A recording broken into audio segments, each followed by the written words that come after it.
Hi friends, स्वागत करते हैं आपका हमारे चैनल प्रॉफिट प्लस में। आज हम कंटिन्यू करने जा रहे हैं प्राइस एक्शन मास्टर क्लास का एपिसोड 4, जो कि डिपेंडेंट होगा पूरी तरह से सपोर्ट और रेजिस्टेंस पे। कितने प्रकार के सपोर्ट होते हैं, कहाँ पे सपोर्ट बनता है, हॉरिजॉन्टल सपोर्ट क्या होता है, डायनेमिक सपोर्ट क्या होता है, फ्लिप जोन क्या होता है, फ्रेश लेवल्स क्या होते हैं, ये सारी चीज़ों की जानकारी आज हम इस एपिसोड में जानेंगे। आज के एपिसोड में हमारा विशेष रूप से जो फोकस होगा वो होगा कि सपोर्ट और रेजिस्टेंस क्या होता है, इसके बारे में जानेंगे। इसके आगे बढ़ेंगे तो हम जानेंगे कि हॉरिजॉन्टल सपोर्ट और रेजिस्टेंस क्या होता है, और उसके साथ में हम जानेंगे कि डायनेमिक सपोर्ट और रेजिस्टेंस क्या होता है। इसके साथ ही हम ये समझेंगे कि फ्लिप जोन्स क्या होते हैं और फ्रेश लेवल्स क्या होते हैं, स्ट्रॉन्ग और वीक लेवल्स क्या होते हैं, और इन सब चीज़ों को हम रियल चार्ट पे देखेंगे, समझेंगे कि ये सारी चीज़ें चार्ट पे किस तरह से दिखती हैं। इसी सीरीज के पिछले एपिसोड को अगर हम एक बार याद कर लें तो प्रीवियस एपिसोड में हमने ये जाना था कि स्विंग क्या होता है, स्विंग हाई कैसे बनता है, स्विंग लो कैसे बनता है, और इनमें क्या समानताएं होती है, किस प्रकार से इन पे काम किया जा सकता है। तो ये स्विंग के बारे में हमने चीज़ें देखी थी। लेकिन क्या होता है कि स्विंग अगर बन रहा है तो प्राइस बार बार किसी एक लेवल पे जाकर के वहां से रिवर्स क्यों आता है, कहां पर बायर्स एक्टिव होते हैं और कहां पर सेलर्स जो होते हैं वो प्राइस को रोकने की कोशिश करते हैं। इन सारी चीजों के जवाब जो है हमको मिलेंगे सपोर्ट और रेजिस्टेंस के इस एपिसोड में। तो सबसे पहला सवाल यही है हमारे पास में कि सपोर्ट और रेजिस्टेंस क्या होते हैं। तो जैसे कि इनके वर्ड से, जैसे सपोर्ट जो शब्द हो गया या शब्द जैसे हो गया रेजिस्टेंस, तो इनके शब्द से ही इनका पहले मीनिंग जानने की कोशिश करते हैं। जहाँ भी हम सपोर्ट के नाम लेते हैं, सपोर्ट का वर्ड बोलते हैं, तो सपोर्ट दिमाग में आते से ही हमें ऐसा कुछ लग जाता है कि कुछ है जो हमको रोक रहा है, हमको संभाल रहा है। तो मतलब सपोर्ट हमेशा कैसे होता है, नीचे की तरफ में होगा। मतलब अगर कोई चीज ऊपर से नीचे गिर रही है तो सपोर्ट लगा करके उसको रोका जाता है। कहीं भी किसी भी चीज के लिए अगर रोकने का काम है जो कि ऊपर से नीचे की तरफ आ रहा है, तो उसको रोकने का काम जो होता है वो सपोर्ट करता है। अब उसको अगर शेयर मार्केट की भाषा में यहाँ पे समझा जाए तो जहाँ पे बायर्स का इंटरेस्ट ज्यादा होता है, प्राइस को नीचे जाने से रोक दिया जाता है, तो वो एरिया जो होता है सपोर्ट कहलाता है। यहाँ पे सपोर्ट मतलब प्राइस ऊपर से नीचे आ रहा है और किसी एक जगह से यहाँ से रुक करके और फिर ऊपर वापस की तरफ में जाने की कोशिश करेगा, तो वो एरिया जो होगा वो सपोर्ट कहलाएगा। दूसरा रेजिस्टेंस, रेजिस्टेंस का मतलब ही यही होता है कि कहीं भी आगे ऊपर बढ़ने से रोकने वाला।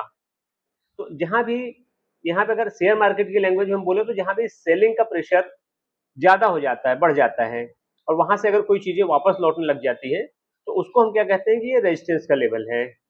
रेजिस्टेंस मतलब हमेशा रेजिस्टेंस अगर शेयर मार्केट की भाषा में देखा जाए तो रेजिस्टेंस जो होगा ऊपर जाते समय होगा।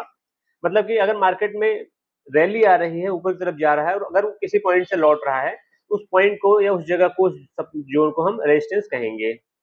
अब एक चीज हमेशा जो जानने वाली है उसमें ये जान लीजिए कि सपोर्ट पे हमेशा बायर्स रहेंगे और रेजिस्टेंस में हमेशा सेलर्स रहेंगे। इतना हमेशा दिमाग में अपन को रखना है। और साथ ही एक चीज और अपने को समझ के चलनी है कि सपोर्ट और रेजिस्टेंस जो है हमेशा कभी कोई एक एग्जैक्ट पॉइंट या एग्जैक्ट लेवल नहीं होते हैं। कोई एक लाइन हम खींच दे कि ये लाइन सपोर्ट है तो ये लाइन सपोर्ट नहीं हो सकती है, या कोई हम ऊपर की तरफ में एक लाइन खींच दे कि ये लाइन रेजिस्टेंस है तो ये लाइन रेजिस्टेंस नहीं हो सकती है। सपोर्ट और रेजिस्टेंस का अक्सर एक जोन होता है, एक एरिया होता है। मतलब किसी भी दो प्राइस मूवमेंट या प्राइस रेंज के बीच में यहाँ कहीं भी सपोर्ट होगा, वो पूरी रेंज ही होगी, वो सपोर्ट की रेंज कहलाएगी। उसी तरह से नीचे की तरफ, ऊपर की तरफ में अगर कुछ रहेगा तो वो पूरी रेंज जो रहेगी वो रेजिस्टेंस की रेंज कहलाएगी। किसी पर्टिकुलर एक पॉइंट पे या एक लाइन पे सपोर्ट रेजिस्टेंस नहीं होता है, इस चीज को विशेष ध्यान में रखना है। अब जब हमने जान लिया है कि सपोर्ट और रेजिस्टेंस क्या होता है, तो अब ये भी जान लेते हैं कि सपोर्ट बनता कैसे है, किस प्रकार से सपोर्ट बनेगा। तो छोटा सा यहाँ पे जो एक फ्लो चार्ट है, ये है कि प्राइस ऊपर से नीचे आ रहा है गिरता हुआ, किसी एक एरिया में आकर के बाइंग का इंटरेस्ट बनता है, फिर प्राइस वहां पे स्टेबल होता है और उसके बाद फिर वही उसी लेवल से जब बाउंस मारता है, तो ऐसी कंडीशन जब बनती है तो ये सपोर्ट बनाने का काम करती है। चार्ट पे अगर हम देखते हैं तो यहाँ पे क्या होता है कि जैसे प्राइस नीचे आया, किसी एक रेंज के पास में आकर के थोड़ी देर तक सस्टेन किया, और फिर जब उस रेंज को तोड़ करके ऊपर की तरफ में निकला, तो ये जो एरिया कहलाता है ये सपोर्ट का एरिया कहलाएगा। मतलब प्राइस किसी एरिया पे गिरकर रुकता है और वहां से बायर्स के कारण जब ऊपर की तरफ में मूव करना स्टार्ट करता है, तो उस एरिया को हम क्या कहते हैं, सपोर्ट की तरह देख सकते हैं। लेकिन यहाँ भी सावधानी एक चीज रखनी है, एक बात की, कि केवल एक बार अगर किसी एरिया से लौटा है तो उसको हम सपोर्ट नहीं कहेंगे ब्लाइंडली। सपोर्ट के लिए उस एरिया में आकर के एक से अधिक बार आकर के उस एरिया पे होल्ड करना चाहिए और उसके बाद निकलना चाहिए, तभी वो सपोर्ट कहलाएगा। मतलब अगर कोई ऊपर से नीचे आया और किसी एरिया को टच करके ऐसा निकल गया, तो टच एंड गो वाला इसको हम सपोर्ट नहीं कह सकते, जब तक कि इस एरिया में कुछ समय तक टाइम ना बिताए। जब कुछ समय तक इस एरिया में टाइम बिता करके और ऊपर की तरफ निकलता है, तब इस जोन को, इस एरिया को हम सपोर्ट का जोन कहेंगे। जिस प्रकार से नीचे की तरफ में सपोर्ट बनता है, उसी प्रकार से रेजिस्टेंस भी जो है ये भी ऊपर की तरफ में कैसे बनता है। तो सीधा फ्लो चार्ट इसका क्या होगा कि प्राइस ऊपर जा रहा होगा, किसी एक प्राइस किसी एक एरिया में आकर के वहां से सेलिंग का इंटरेस्ट बनेगा, उसके बाद में प्राइस वहां पे थोड़ी देर के लिए स्टेबल होगा और फिर जब वापस नीचे की तरफ में आना चालू करेगा, तो उस जो जोन को, जो एरिया बनेगा, उस एरिया को हम क्या कहेंगे, रेजिस्टेंस का जोन कहेंगे। चार्ट पे इस चीज को समझिए कि बिल्कुल प्राइस यहाँ जा रहा था, इस एरिया से गया, थोड़ी देर तक यहाँ पे गया, रुका, तो ये जो एरिया बना यहाँ पे, ये एरिया जो बना, ये रेजिस्टेंस का एरिया बना। अगर यहाँ से फिर मार्केट जब नीचे की तरफ गिर गया, तो इस एरिया को हमने रेजिस्टेंस का जोन मान लिया। ये रेजिस्टेंस का जोन जो होता है वो सपोर्ट जोन के बिल्कुल अपोजिट होता है। मतलब सपोर्ट में नीचे आकर के स्टेबल होगा फिर ऊपर जाएगा, उसी तरह से रेजिस्टेंस में ऊपर जाकर के थोड़ी देर स्टेबल होगा फिर नीचे आएगा। तो इस तरह से जो है रेजिस्टेंस जो है बनता है। अब हमने जान लिया है कि सपोर्ट और रेजिस्टेंस क्या होता है, तो उन्हीं के साथ में एक शब्द और जुड़ जाता है जिसको कहते हैं हॉरिजॉन्टल सपोर्ट एंड रेजिस्टेंस। जब सपोर्ट और रेजिस्टेंस का मीनिंग हमको पता चल गया है कि सपोर्ट मतलब होता है कि नीचे की तरफ में कुछ रुकता है, ऊपर से आता है तो नीचे की तरफ में सपोर्ट बनता है, और रेजिस्टेंस मतलब जब ऊपर जा रहा हो तो कोई चीज रोकने वाली होती है तो वो रेजिस्टेंस कहलाती है। तो इन्हीं के साथ में अगर हॉरिजॉन्टल शब्द एक जुड़ जा रहा है तो इसका क्या मतलब निकलता है। तो हॉरिजॉन्टल सपोर्ट का मतलब ये निकलता है कि प्राइस किसी एक एरिया में आकर के बार बार वहां पे रुक रहा है और वहां से वापस ऊपर की तरफ में जाता है, तो उसको हम हॉरिजॉन्टल सपोर्ट बोलते हैं। हॉरिजॉन्टल सपोर्ट क्या होता है कि ये हमेशा एक रेंज में रहता है और वो रेंज सीधी लाइन में होती है। मतलब यहाँ पे दो पर्टिकुलर किसी प्राइस के बीच में हो सकता है। जैसे यहाँ चार्ट पे दिखाया गया है कि प्राइस यहाँ तक आया, फिर वापस गया, फिर वापस इसी रेंज में आया, फिर ऊपर गया, फिर वापस इसी रेंज में आया, फिर ऊपर गया। तो इस तरह से ये जो एरिया है ये एक सीधी लाइन में बन रहा है, तो इसको हम क्या कहेंगे, हॉरिजॉन्टल सपोर्ट बन रहा है। सेम उसी तरह से प्राइस ऊपर जा रहा है, किसी एक एरिया से रिजेक्ट होकर ऊपर आ रहा है, फिर वापस जाता है तो उसी एरिया से रिजेक्ट होकर नीचे आता है। यही प्रक्रिया जब 3 से 4 बार चलती है, तो ये जो ऊपर का एरिया होता है जिस जोन से बार बार रिजेक्ट होकर के वापस आ रहा है, ये अगर एक सीधी लाइन में है तो इसको हम हॉरिजॉन्टल रेजिस्टेंस कहेंगे। हॉरिजॉन्टल शब्द का मतलब होता है कि एक नीचे एक सीधी लाइन में या एक क्षैतिज रेखा में अगर होता है, तो इसको हम हॉरिजॉन्टल सपोर्ट या हॉरिजॉन्टल रेजिस्टेंस कहते हैं। अब हमने समझ लिया है कि सपोर्ट और रेजिस्टेंस बनता कैसे है, हॉरिजॉन्टल सपोर्ट होता क्या है, तो फिर अगला सवाल हमारे पास में ये आता है कि इसको कैसे हम मार्क करें। चार्ट पे, जो हम चार्ट देख रहे हैं, उस चार्ट पे हम अपने सपोर्ट और रेजिस्टेंस को मार्क कैसे करें, कैसे उसका निशान लगाएं, मतलब लेवल का आइडेंटिफिकेशन कैसे हो। तो इसके लिए कुछ स्टेप्स हम बता देते हैं। सबसे पहला स्टेप ये है कि इंपॉर्टेंट स्विंग हाई और स्विंग लो को हमको देखना है, ढूंढना है कि कहाँ पे इंपॉर्टेंट स्विंग हाई या स्विंग लो बन रहा है।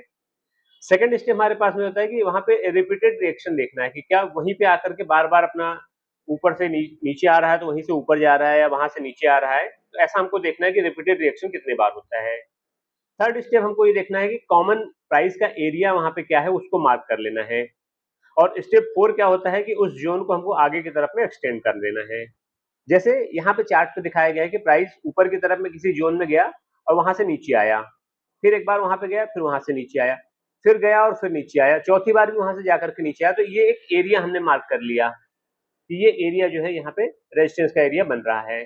बस इसी को हमको क्या कर देना है, जहां चार्ट नहीं बना हुआ है या प्राइस यहाँ नहीं गया हुआ है अभी, तो उसको आगे तक हम मार्क कर देंगे, तो हमारे लिए ये यहाँ पे रेजिस्टेंस का जोन बन जाएगा। उसी तरह से सपोर्ट में देखा जाए तो किसी एक पर्टिकुलर एरिया से प्राइस बार बार ऊपर की तरफ में जा रहा है, यहाँ पे आया ऊपर गया, यहाँ पे आया ऊपर गया, यहाँ पे आया ऊपर गया, तो इस एरिया को हमने मार्क करके आगे तक बढ़ा दिया। अब अगली बार जब भी कभी इस प्राइस इस एरिया में आएगा तो हम समझ जाएंगे कि ये हमारे सपोर्ट जोन में आया है, यहाँ से बाउंस हो सकता है, या ऊपर की तरफ में अगर यहाँ रेजिस्टेंस के जोन में हमारे आ गया तो यहाँ से नीचे की तरफ में आने की संभावना बनती है।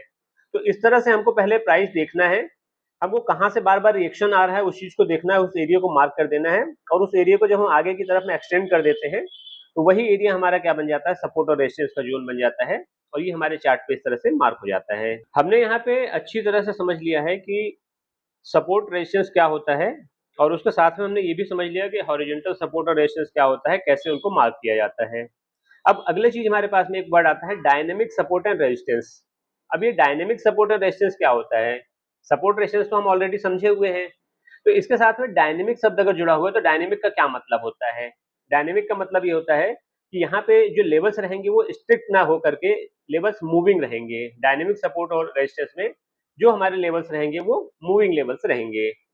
कैसे रहेंगे कि वो किसी भी ट्रेंड लाइन के ऊपर हो सकते हैं, कहीं मूविंग एवरेज के ऊपर आ सकते हैं या किसी ईएमए एक्सपोनेंशियल मूविंग एवरेज के ऊपर आ सकते हैं। तो ऐसे जहां पे भी सपोर्ट या रेजिस्टेंस हमको मिलेंगे वो हमारे डायनेमिक सपोर्ट या रेजिस्टेंस रहेंगे, वो कहलाएंगे।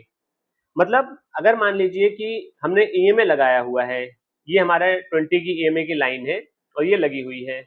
प्राइस बार बार 20 के ईएमए पे आकर के रुकता है और वहां से फिर ऊपर की तरफ में चला जाता है, फिर आता है 20 के लेवल पे टच करके फिर यहाँ से ऊपर चला जाता है। तो हम यहाँ पे क्या कहेंगे कि 20 का जो मूविंग एवरेज है ये हमारे इस चार्ट के लिए डायनेमिक सपोर्ट का काम कर रहा है। मतलब यहाँ पे सपोर्ट का लेवल जो है वो एक निश्चित लेवल नहीं है, हर बार इसका लेवल जो है ऊपर की तरफ में बढ़ता हुआ है। मतलब यहाँ पे जो प्राइस था वो कुछ और था, उसके ऊपर वाला प्राइस कुछ और है, उसके ऊपर वाला प्राइस कुछ और है, उसके ऊपर वाला कुछ और है और आगे जहां भी आएगा तो अगला प्राइस कुछ और होगा। इस प्रकार से जब भी सपोर्ट बनता है बढ़ते हुए प्राइस के ऊपर किसी निश्चित प्राइस पे जाकर के किसी निश्चित जगह पे जाकर के वो सपोर्ट जब लेता है तो उसको हम डायनेमिक सपोर्ट कहते हैं। डायनेमिक सपोर्ट और इसी तरह से डायनेमिक रेजिस्टेंस होता है कि जब प्राइस नीचे गिर रहा होता है तो कहीं जाकर के ऊपर टकराता है, फिर वहां से नीचे लौट करके आता है, फिर कहीं ऊपर जाकर के उस लेवल से टकरा करके नीचे लौट के आ सकता है। तो ये लेवल्स जो होते हैं अक्सर क्या क्या होते हैं, तो कहीं भी ये लेवल ट्रेंड लाइन के रूप में हो सकते हैं, कहीं पे मूविंग एवरेज के रूप में हो सकते हैं या कहीं पे ईएमए के रूप में भी ये हो सकते हैं। सबसे ज्यादा ट्रेंड लाइन और ईएमए पर ही डायनेमिक सपोर्ट और रेजिस्टेंस जो हमारे हो मिलते हैं। अब हम यहाँ पे एक बार डिफरेंस समझ लेते हैं कि हॉरिजॉन्टल सपोर्ट एंड रेजिस्टेंस में और डायनेमिक सपोर्ट एंड रेजिस्टेंस में क्या डिफरेंस होता है। तो हमने जो समझा अभी तक कि हॉरिजॉन्टल सपोर्ट एंड रेजिस्टेंस जो होता है ये फिक्स्ड प्राइस एरिया में होता है। मतलब इनका प्राइस एरिया जो होता है फिक्स होता है, जैसे यहाँ पे चार्ट पे दिखाया गया है कि ये फिक्स प्राइस एरिया है। मतलब इसी के बीच में ही ये हो सकता है कि आपका 98 से लेकर के 100 के बीच में है या 120 से लेकर के 110 के बीच में है, तो कुछ भी यहाँ पे प्राइस ऐसा हो सकता है। मतलब एक फिक्स रेंज में रहेगा हमेशा, जो कि हॉरिजॉन्टल सपोर्ट एंड रेजिस्टेंस होगा। लेकिन डायनेमिक सपोर्ट एंड रेजिस्टेंस जो होगा इसमें प्राइस का एरिया जो होगा वो मूविंग होता रहेगा, हिलता रहेगा, चलता रहेगा, मतलब हमेशा बढ़ता रहेगा। अगर सपोर्ट है तो प्राइस बढ़ता रहेगा, रेजिस्टेंस है तो प्राइस हमेशा घटता रहेगा। इस तरह से ईएमए और ट्रेंड लाइन पे इस तरह के हमको डायनेमिक सपोर्ट एंड रेजिस्टेंस मिलते हैं। तो इसमें याद रखने वाली मेन चीज क्या है, इसको गोल्डन रूल की तरह याद रखिए कि अगर हॉरिजॉन्टल सपोर्ट एंड रेजिस्टेंस है तो उसमें फिक्स एरिया होगा और डायनेमिक सपोर्ट एंड रेजिस्टेंस बन रहा है तो उसमें मूविंग एरिया होगा। इस सेंटेंस को आपको हमेशा याद रखना है, डिफरेंस को। हॉरिजॉन्टल सपोर्ट रेजिस्टेंस एक स्पेसिफिक एरिया के आसपास होता है, जबकि डायनेमिक सपोर्ट एंड रेजिस्टेंस जो होता है उसका एरिया मूवमेंट के साथ में, मार्केट मूवमेंट के साथ बदलता रहता है। अब हम यहाँ पे जानेंगे कि फ्रेश लेवल्स क्या होते हैं। हमने सपोर्ट एंड रेजिस्टेंस देख लिया, full support resistance chart, dynamic support देख लिया, हॉरिजॉन्टल सपोर्ट देख लिया, और इसके साथ में अब जानने की कोशिश करेंगे कि फ्रेश लेवल्स क्या होते हैं। मतलब फ्रेश लेवल्स मतलब वो होते हैं कि जो अनटेस्टेड एरिया होता है या जो लेवल होता है जहाँ पे मिनिमम ट्रेड हुए होते हैं, उस एरिया को हम फ्रेश लेवल बोलते हैं। जैसे इसमें फ्रेश सपोर्ट क्या होगा कि कोई एक लेवल बना जहाँ पे सपोर्ट लिया प्राइस ने और उसके बाद प्राइस ऊपर चला गया, वापस आकर के उस लेवल को टेस्ट नहीं किया। उसी तरह से फ्रेश रेजिस्टेंस क्या होगा कि एक रेजिस्टेंस बना, प्राइस नीचे आया और वापस जाकर के कभी उस लेवल को टच नहीं किया। तो ऐसे जो लेवल्स होते हैं वो आपके फ्रेश सपोर्ट और फ्रेश रेजिस्टेंस कहलाते हैं। यहाँ पे चार्ट पे देखिए कि जैसे प्राइस यहाँ पे आया, सपोर्ट लिया इस एरिया से, ऊपर की तरफ में गया, वापस आया लेकिन इस एरिया को टच नहीं किया। तो यहाँ से टच नहीं किया तो ये जो एरिया आपका कहलाएगा ये फ्रेश सपोर्ट कहलाएगा। उसी तरह से रेजिस्टेंस यहाँ पे प्राइस ने रेजिस्टेंस लिया, वापस नीचे आकर के जो वापस गया तो उस एरिया को टच नहीं किया और वहां से फिर से वापस आ गया, तो इसको जो हम कहेंगे फ्रेश रेजिस्टेंस कहेंगे। यहाँ पे प्राइस एक बार टच करता है, वापस जाकर के उसको टेस्ट नहीं करता है। तो जब भी कोई इंपॉर्टेंट सपोर्ट और रेजिस्टेंस बनता है और उसके बाद प्राइस उस एरिया को दोबारा कभी प्रॉपरली टेस्ट नहीं करता है तो उसे फ्रेश लेवल माना जाता है। और बहुत सारे ट्रेडर्स जो होते हैं वो फ्रेश लेवल्स को ज्यादा इंपॉर्टेंट मानते हैं क्योंकि वहां पे ट्रेडिंग नहीं हुई होती है। तो अब अगर हम इसका एक गोल्डन रूल समझने की कोशिश करते हैं तो फ्रेश लेवल मतलब ये होता है कि हाई प्रोबेबिलिटी वाला जोन होता है, उसी को हम फ्रेश लेवल कहते हैं। अब हम यहाँ पे जान लेते हैं कि फ्रेश लेवल और टेस्टेड लेवल्स में क्या डिफरेंस है।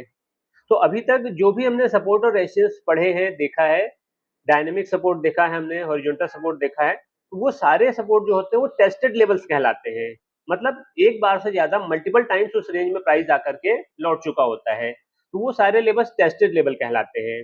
लेकिन फ्रेश लेवल्स क्या होते हैं कि उस एरिया में प्राइस जो होता है एक बार आकर के और दोबारा अभी उस लेवल में नहीं आया होता, कहने का मतलब ये है कि फ्रेश लेवल मतलब प्राइस एक बार नीचे आया, यहाँ पे चार्ट पे देख लीजिए कि प्राइस एक बार नीचे आया, इस जोन से वापस गया और वापस इस जोन में नहीं आया, मतलब एक बार भी इसकी टेस्टिंग नहीं हुई, तो ये फ्रेश लेवल्स होते हैं, मतलब इसमें टेस्टिंग कम होती है, नया रिएक्शन एरिया बनता है और ज्यादा अटेंशन मिलता है इस प्राइस को, इस एरिया को। टेस्टेड लेवल क्या होता है, कई बार उनकी टेस्टिंग हो चुकी होती है, बार बार वहां से रिएक्शन आ चुका होता है, लेवल जो होता है वो कमजोर हो सकता है। जैसे यहाँ पे देखिए कि इस तरह से ये 2-3-4 बार इस एरिया में आकर के यहाँ से गया है, तो ये जो है यहाँ पे जो रेजिस्टेंस का लेवल, यहाँ पे जो एरिया बना हुआ है, ये टेस्टेड एरिया है।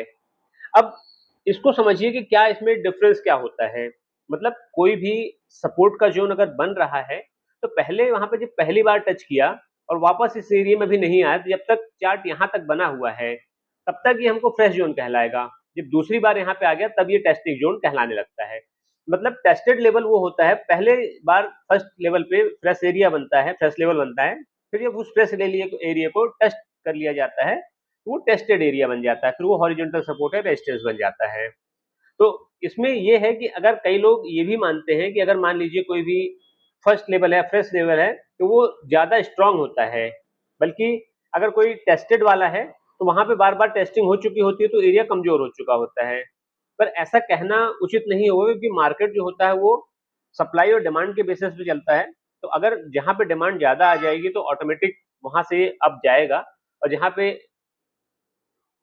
डिमांड नहीं रहेगी, जहां से सेलिंग प्रेशर आएगा, वहां से नीचे आएगा। तो इसको समझने के लिए प्राइस एक्शन को समझना हमको जरूरी होगा। हम लेवल की क्वालिटी को इससे नहीं डिसाइड कर सकते हैं कि भाई यहाँ पे कितने बार टेस्ट हुआ है, कितने बार टेस्ट नहीं हुआ है। अब यहाँ पे हम एक शब्द का और मीनिंग समझ लेते हैं कि फ्लिप जोन क्या होता है। अक्सर आपने सुना होगा कि जब भी कभी कोई सपोर्ट टूटता है, तो वो सपोर्ट आगे चल करके फिर रेजिस्टेंस बन जाता है, या रेजिस्टेंस टूटता है तो वो सपोर्ट बन जाता है। बस वही चीज, उसी एरिया को, उसी जोन को हम फ्लिप जोन कहते हैं। मतलब लेवल वही रहते हैं, बस उनका रोल बदल जाता है। कैसे? फ्लिप जोन क्या होता है, पहले इसको शब्दों में समझ लीजिए कि मान लीजिए कोई एक रेजिस्टेंस का लेवल था पहले, कभी प्राइस ने उस रेजिस्टेंस को ब्रेक कर दिया, और ब्रेक करने के बाद अब वही पुराना रेजिस्टेंस जो था वो आगे चल करके सपोर्ट का काम करने लगा, तो इसे हम कहेंगे रेजिस्टेंस टू सपोर्ट फ्लिप। या इसी तरह के लेवल को अगर सपोर्ट टूट करके बनता है तो उसको हम कहेंगे सपोर्ट टू रेजिस्टेंस फ्लिप। यहाँ पे चार्ट में दिखाया गया है कि केस वन क्या है, यहाँ पे एक रेजिस्टेंस था, काफी दिनों तक इस एरिया ने रेजिस्टेंस का काम किया, प्राइस यहाँ तक जाता था, लौट आता था। एक बार प्राइस ने इस एरिया को तोड़ के ऊपर चला गया, जब प्राइस ऊपर चला गया तो आगे चल करके यही एरिया जो है ये सपोर्ट का काम करने लग गया, यहाँ से प्राइस सपोर्ट लेकर के ऊपर जाने लग गया। तो ब्रेकआउट के बाद में जो रेजिस्टेंस था वो सपोर्ट का काम करने लग गया, तो ये एग्जांपल है रेजिस्टेंस टू सपोर्ट फ्लिप का। उसी तरह से दूसरे केस में ये देखिए कि कोई प्राइस जो था वो पहले सपोर्ट का लेवल था, और उस सपोर्ट के लेवल को बाद में चल करके जब ये टूट गया तो वही सपोर्ट का लेवल जो था रेजिस्टेंस का काम करने लगा।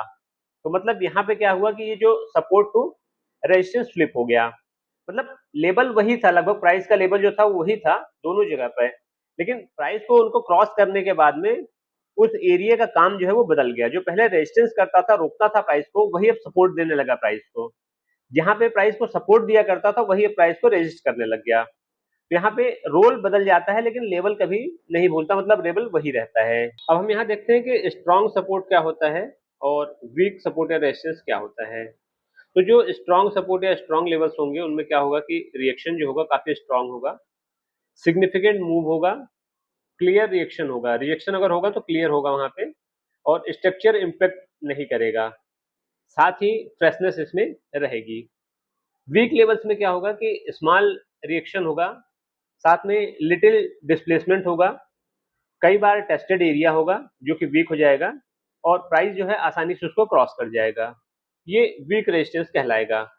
तो यहाँ पे वीक और स्ट्रॉन्ग दोनों का मतलब ये होगा कि जहाँ पे भी जिस भी एरिया पे एक या दो बार आया होगा प्राइस, वो वीक स्ट्रॉन्ग एरिया होगा, और जहाँ पे मल्टीपल टाइम टेस्टिंग हो चुकी होगी वो वीक एरिया कहलाएगा। अब अगर हम देखते हैं कि रियल चार्ट पे किस प्रकार से हमको आइडेंटिफाई करना है कि किसी एरिया में सपोर्ट बन रहा है, रेजिस्टेंस बन रहा है, उसको कैसे जानेंगे, तो इसके लिए कुछ स्टेप्स हैं। सबसे पहला है कि हमको स्विंग हाई और स्विंग लो को आइडेंटिफाई करना होगा।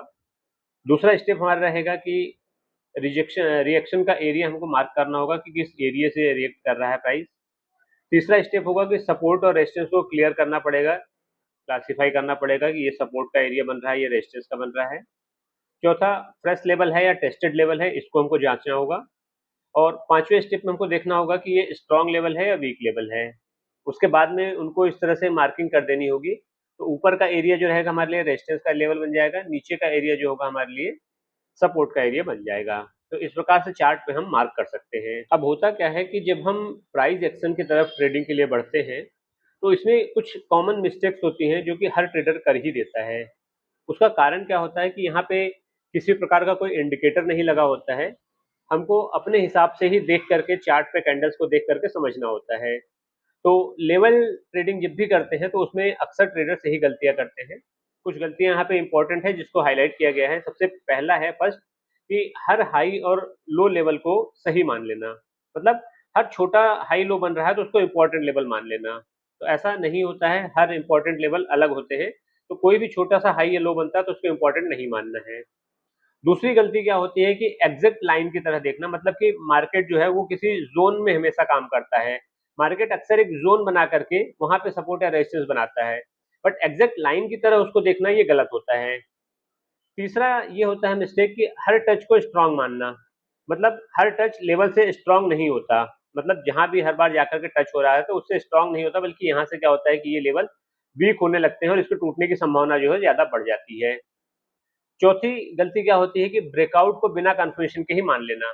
किसी भी एरिया को ब्रेक करता है, अगर मान लीजिए अब आपने मान लीजिए इसको एक लाइन की तरह देख रहे थे और ये ऊपर की तरफ में गया, तो वहां से आप वापस आ सकता है, ये फॉल्स ब्रेकआउट भी होता है।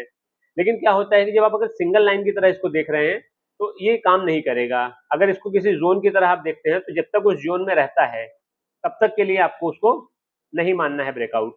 और जोन के बाहर भी अगर निकल रहा है तो उनको कंफर्मेशन का वेट करना है, बिना कंफर्मेशन के कभी भी हमको ब्रेकआउट को नहीं मानना है। और पांचवा जो यहाँ पे मिस्टेक होता है कि एक ही चार्ट पे बहुत सारे लेवल्स ड्रॉ करके रख लेते हैं, जिससे क्या होता है कि हमेशा कंफ्यूजन की स्थिति बनी रहती है कि कौन सा एग्जैक्ट लेवल है, कौन सा लेवल सही है, कौन सा लेवल गलत है। तो ये 5 कॉमन मिस्टेक्स हैं जो कि हर ट्रेडर करता है, इससे हमको बचना होता है। अब जबकि हमने कंप्लीट इस एपिसोड को कर लिया है, तो होमवर्क भी है आपके लिए।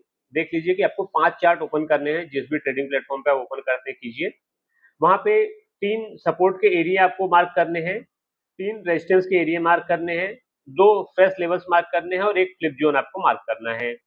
ये 5 चार्ट आपको ओपन करना है और पांचों चार्ट पे ये चीजें मार्क करनी है। मतलब 3 सपोर्ट, 3 रेजिस्टेंस, 2 फ्रेश लेवल और 1 फ्लिप जोन। इस प्रकार से 6 और 3 9 लेवल आपको एक ही चार्ट पे मार्क करने हैं। मतलब अगर 5 चार्ट आप ओपन कर रहे हैं तो 45 लेवल्स आपको मार्क करने हैं। और मार्क करने के बाद में आपको ये बताना है कि कौन सा लेवल देखने में आपको सबसे ज्यादा अच्छा लगता है, ये हमको आपको कमेंट करके बताना है। अब यहाँ पे हम सीख चुके हैं कि सपोर्ट और रेजिस्टेंस क्या होता है, हॉरिजॉन्टल सपोर्ट एंड रेजिस्टेंस क्या होता है, डायनेमिक सपोर्ट एंड रेजिस्टेंस क्या होता है। जब इतनी चीजें हम जान चुके हैं तो अगला हमारे पास में आता है कि इनके अलावा भी क्या मार्केट में चलने के लिए कुछ इंपॉर्टेंट है। तो इसके बाद में प्राइस एक्शन का जो सबसे इंपॉर्टेंट चैप्टर होता है वो होता है ट्रेंड लाइन का। ट्रेंड लाइन जो होती है ये प्राइस एक्शन की सबसे इंपॉर्टेंट लेसन होता है। अगर ट्रेंड लाइन आपने समझ लिया तो प्राइस एक्शन समझ लीजिए कि लगभग आपको 50% 60% प्राइस एक्शन आपको बड़ी आसानी से आ जाएगा। तो इसी को हम अपने अगले एपिसोड में कवर करेंगे। यहाँ पे हम ट्रेंड लाइन मास्टरी के बारे में जानेंगे। तो प्रॉफिट प्लस के साथ में जुड़े रहिए। मिलते हैं अगले वीडियो में। तब तक के लिए जय हिंद, जय ट्रेडिंग।